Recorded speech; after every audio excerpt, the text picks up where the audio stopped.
Thank you. I don't have the silver tongue of Mr. Dolan, nor the flaming red hair, but I will make do. First of all, thank you. I accept your nomination, and I only hope that I can be as successful for the Ouimet Fund as the past presidents, the past boards have been. We're blessed with a staff and an organization that's a well-run machine. We're blessed with a board that cares about the fund and they give money for the fund.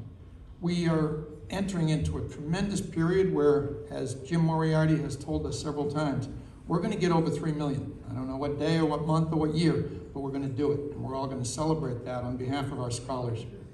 So it's interesting to look around at the well-run machine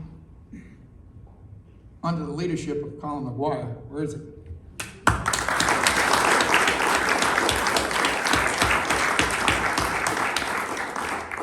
And it is a well-run machine. It's a good business model, and it's based on kindness and generosity and giving and taking care of our scholars.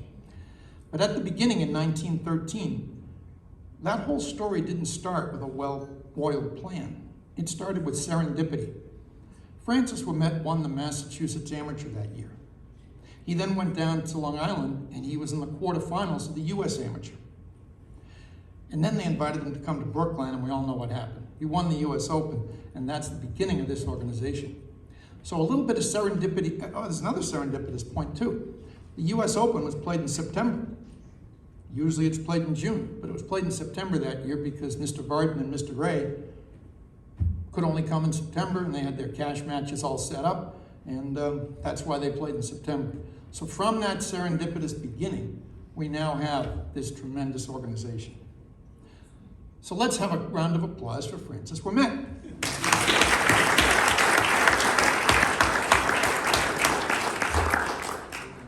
I have 3 things I want to do at this podium. Right, Jack? First of all, I want to thank our employees. They're the best.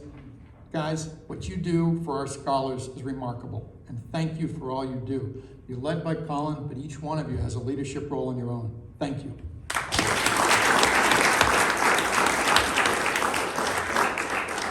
Second, I'd like to start a new tradition. Jimmy, can you come up here for a second?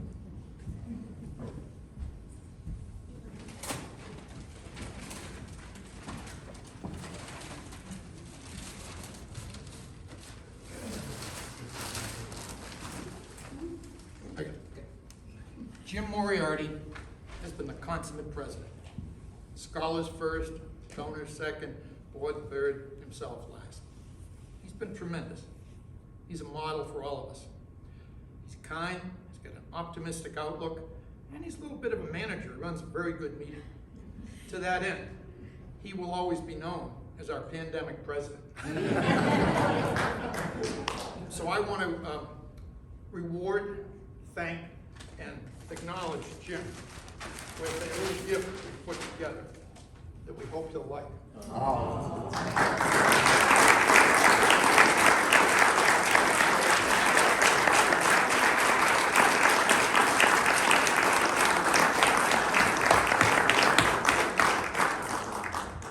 And the third thing I want to do is make this the shortest presidential address in history. So thank you all, keep giving, and let's celebrate our scholars.